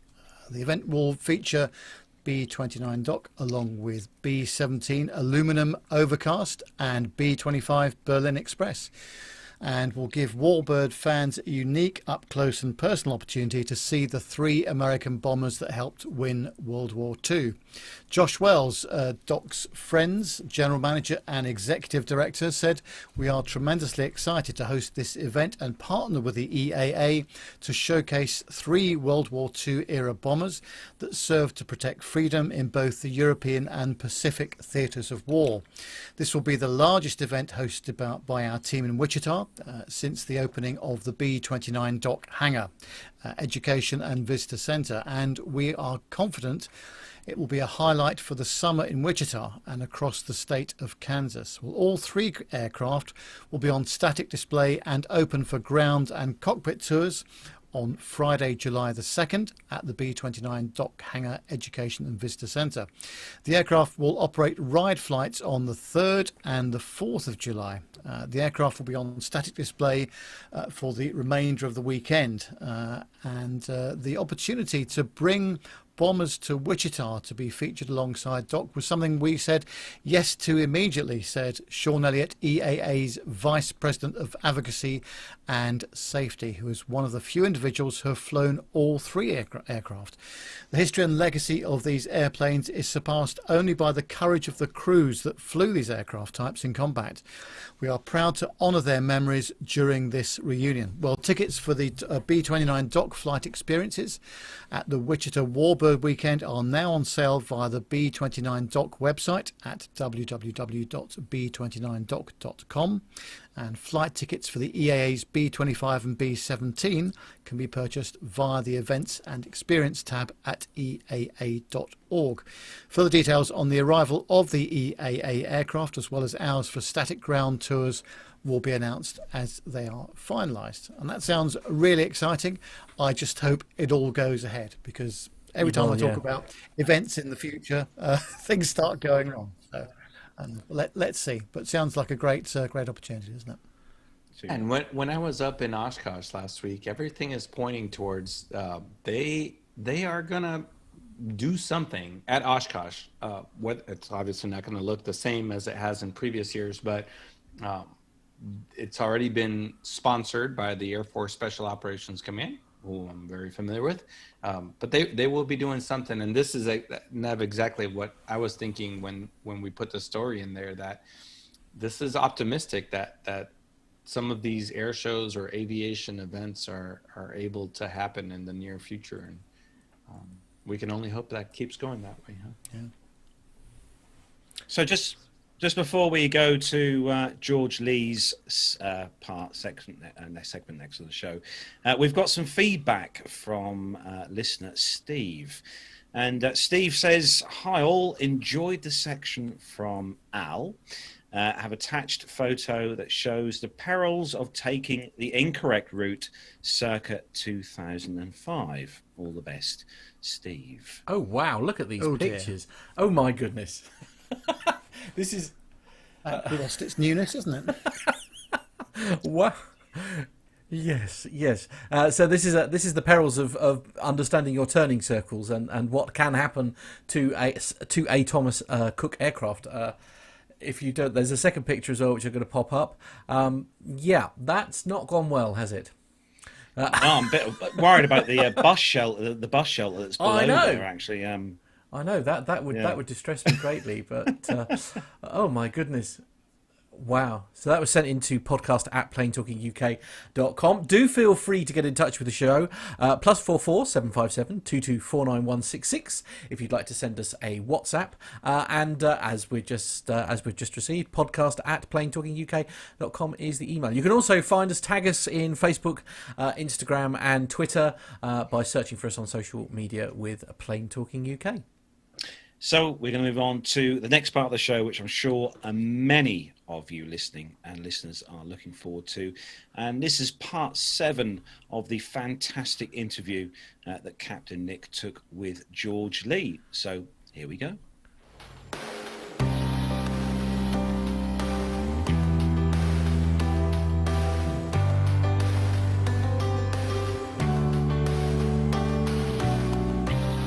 Brilliant then. So let's go back to air-to-air gunnery. Those 2 events I recalled. What was that like? 92.5% air-to-air gunnery score? Fabulous. I don't know whether we need to look at this chronologically, but the first detachment for armament work, again, was with 6th Squadron. And that was when we went to Sardinia, Decimamanu Airfield in Sardinia. And I went there twice, actually, and it had its own moments over there. The range we used was called Capofrasca, and my vivid memory was the Italian range workers, range staff people, in no way wanted to have their evening disrupted by having to go to work for these crazy British pointing themselves at the ground in the dark. And all sorts of reasons came up why it couldn't happen. Like the sea state is too rough. The rescue boat, she is unserviceable. But we had a very strong, determined squadron boss, and he was not one to back down and lose an argument. So he prevailed, we prevailed, and we did night ground attack at Capofrasca. But anyway, moving on across, then it was to Malta. And I think that shoot was actually at Malta, Nick, rather than Cyprus. Maybe was it? Okay. I thought I recognized myself in the picture wearing tam o' shanter, but it might well have been Malta. It was in one of those 2. And Malta, my memories of Malta, yeah, the lovely, friendly Maltese people. Hiring a scooter one weekend, going to a little island called Gozo off the coast of Malta for a bed and breakfast stay with a retired naval officer. And then Dom Mintoff, I guess he didn't want us there any longer, so he pushed us out of Malta and off we went to Cyprus. And Cyprus is beautiful, as you well know, absolutely beautiful. People, the Greek Cypriots, the food, all of that, the flying. We were always there in the hot weather, and it got very hot, very hot. That particular shoot you mentioned, yeah, I mean, what can I say? It was extremely satisfying. The Vulcan cannon that we used on the F4 was the most magnificent of weapons, smooth as silk in its operation, pinpoint accuracy, which from an air-to-air perspective was probably actually not ideal, but incredible accuracy. And just smooth. And what a rate of fire. I mean, we're basically a Gatling type gun, 6 barrels, peacetime rate of fire, 4,000 rounds a minute, wartime, 6,000 rounds a minute or 100 rounds a second, 20 millimeter shells. And of course it was a can type setup with the Canberra towing the banner in an oval racetrack type pattern with us tipping in and calling the Canberra to commence his turn. And as you remember, Nick, we only had because of the rate of closure, we only had a half second available to us to get the rounds away and break away before we hit the flag. So it was exciting stuff. It really was, and very satisfying when it worked well. But again, it was precision flying. It wasn't obviously it wasn't like a real combat situation where you get a fleeting flashing moment and hope the rounds are going to hit.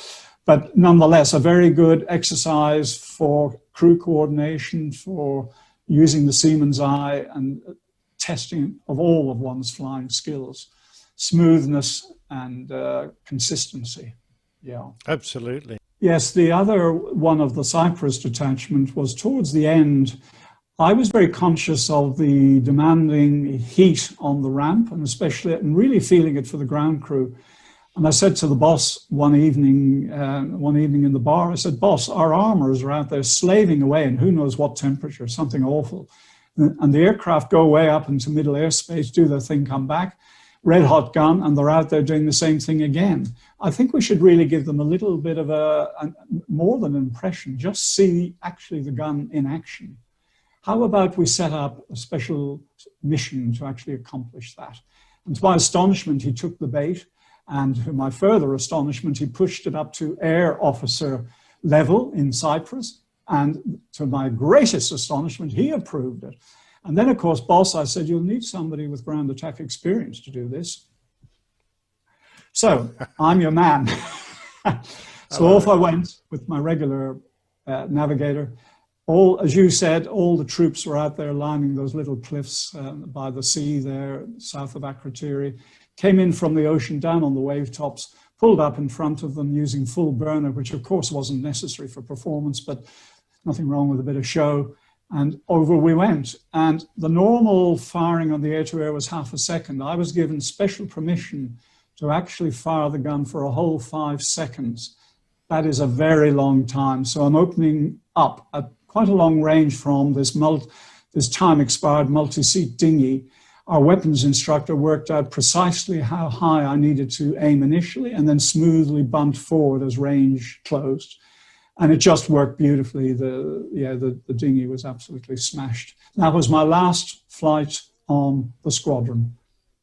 Yes, two events that event I particularly remember.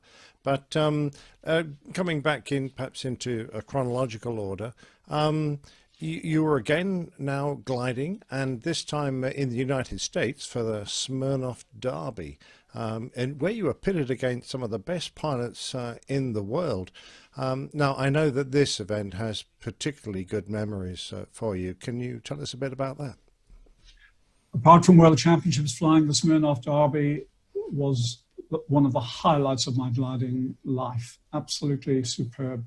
I'd never been to America before. There was only 5 of us flying in the event, invitational, sponsored by the vodka people, Smirnoff.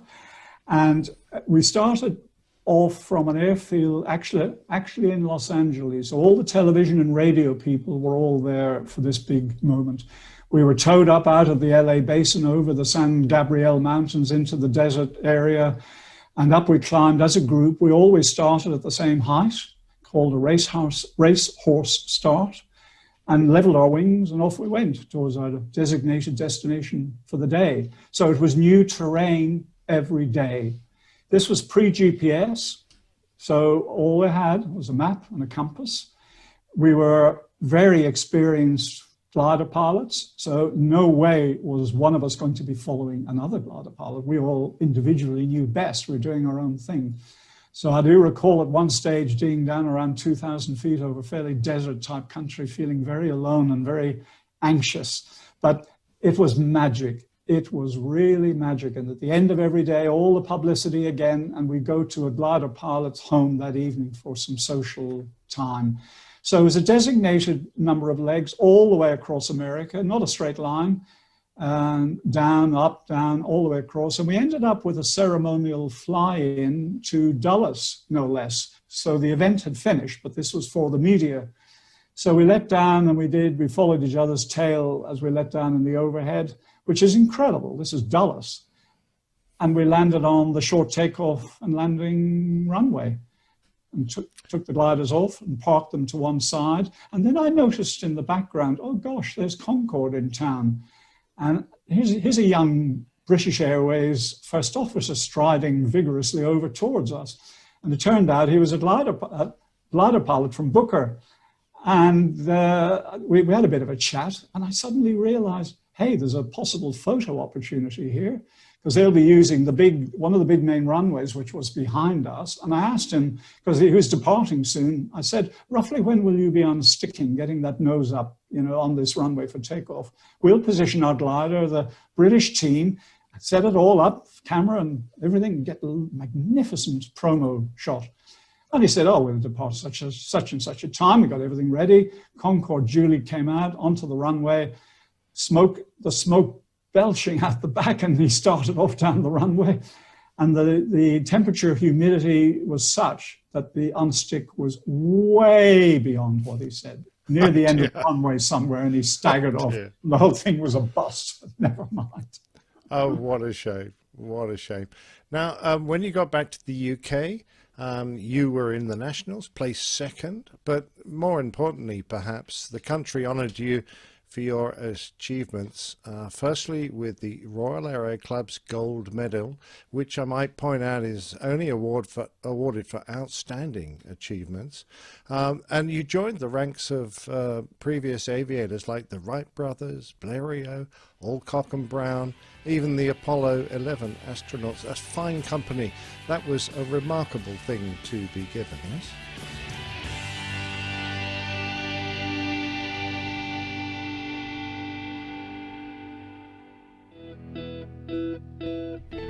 If you want to take your knowledge to the next level, sign up for a subscription at the A320 Lounge.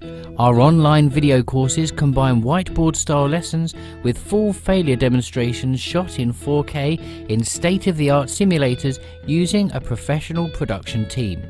Go into your next simulator session with confidence, having seen failures run in real time and with the background knowledge to answer any questions from your instructor. To get more information and to sign up, visit a320lounge.com. Big thanks to everyone who has sent us feedback about that series of interviews, and there are more to come. So if you're looking forward to that, stay tuned to future episodes. I think, Matt, there are quite a few more to come, isn't there? Sorry, I'll bring my fader up. That'll help. I got three. I got three. I think there's 3 or 4 left, if I recall correctly. Brilliant. So yeah, excellent. And a big thanks again to Captain Nick as well for all his hard work on those. So well done. So. Wings and Rails. Hello to On Wings and Rails in the chat room. First time on the live show, caught up a live show. Normally work at this time, but I'm a loyal listener of the podcast. Great start of the weekend. So thank you, On Wings and Rails. It's very kind of you. I want to know more about the Wings and Rails thing. That's very exciting. Yes. Good. I want an update on that immediately. Yes. Thank you very much. Indeed. But yes, so we've actually got something coming up in the not too distant future. Armando, what have we got? A special day. I am starting to see this be the best show of 2021 without already. doubt. We are feverishly planning this, and we have already started receiving some of our segments in from very notable women in aviation. And we continue planning forward. So 12th of March, tune in. It's going to be a live show, except none of us will be here. That will be hosted by Megan Carrion, Dr. Steph, Jody Ruger, who is an airshow performer, Ariel Tweedo from Flying Wild Alaska, and Kathy Mexted, who is a BA crew, she was a former cabin crew member. So it's shaping up to be just a wonderful episode, probably the best one of this year. And we may actually get enough segments in that we're going to have to play this out over a couple different episodes. Let's hope so. I'm really excited about this one. So be sure to tune in for that episode on the 12th of March. And it's all in honour of International Women's Day, which falls around about the same time. So it's really, really exciting stuff. Can't wait. And Nev, we've also got something coming up in a few weeks' time, haven't we? Oh, yes, I'm looking forward to this one. Just had this confirmed this week, actually. So on Friday, the 26th of February, we are doing a live interview with Rory on air. Now, for those of you who may not be familiar with Rory, he's a commercial helicopter pilot and a fixed-wing microlight pilot. And he's got a superb YouTube channel, which is all about sharing his joys of flying and new skills and striving to become a better aviator. So he's just recently, very recently, in January, passed his commercial helicopter pilot's license. So he's now a CPL-H, and it's going to be absolutely fascinating. So he actually quit his job at BBC Media City in Salford in Manchester to do this full time. So I'm just going to put a quick link to his YouTube channel in the chat room for those of you who aren't familiar with Rory. But he's a fabulous fella, and he's got some great stories to tell us, I'm sure. Really looking forward to that too. We've got some good weeks coming up. Yep, next week on the show, so episode 356 next week, we have got another guest coming on the show, Rebecca Dean. Now, Rebecca has had 15 years in the executive jet business as crew and more, and she has flown with and worked alongside heads of state, royals, and some very, very well-known people who travel on very high-class business jets, and she's got some great stories to tell us next week on the show. So make sure you join us next Friday when we speak to Rebecca. Yeah, really excited. Okay, time to wrap up then, and I'll just do the social medias. I know I did it a moment ago, but just in case you've forgotten, www.planetalkinguk.com is the website. If you want to get in touch via WhatsApp, it's +44 757 22 49166. That's +44 757 22 49166. Thank you very much for your lovely message, by the way, Laura Davies. I haven't had a chance to share it with the rest of the group yet, but I will do that later. Thank you. It was a lovely message. And social media, search for us on Facebook, Twitter, Instagram by looking for Plane Talking UK. And of course, don't forget to like and subscribe us on YouTube, where if you are listening to the audio of this version, you can see what on earth we look like. Actually, don't do that. But the video that we do outside of it is great. So don't forget to check us out next week, and also Jim, yes. Big thanks to the voice of my ear, John, is just yeah. So don't forget to thanks as well to Jim as well for appearing on the show from Honeywell earlier on, and big thanks to everyone at Honeywell for helping us with that interview. So big roundup, quick one. Right, Nev, what are you doing next week? Very little. I'm going to the opticians on Monday, so that'll be the highlight of my entire week. Woohoo! Social distance, of course. Armando, what are you doing next week? Armando. He's muted. He's muted. Oh, okay. I just killed a couple seconds. No, as Steph mentioned in the chat room, it's a dreary weekend here in Charlotte, North Carolina. So we've already canceled skydiving for the weekend. So looks like my wings are clipped for this week. Matt, what are you doing next week? Not a lot. Good, thank you. And John, what are you doing next week? Thank you. Yeah. So big thanks to everyone who's joined us in the live YouTube chat room. Thank you everyone for watching the show. Thanks to all the audio downloaders as well. So from me, Carlos, here in my home studio, from Nev in the glorious Nev Tech studios, and from Matt in the P2K studios, and from Armando in his luxurious Charlotte studios, and from John in his little studio. Take care, everyone. Have a great weekend. Bye. Bye.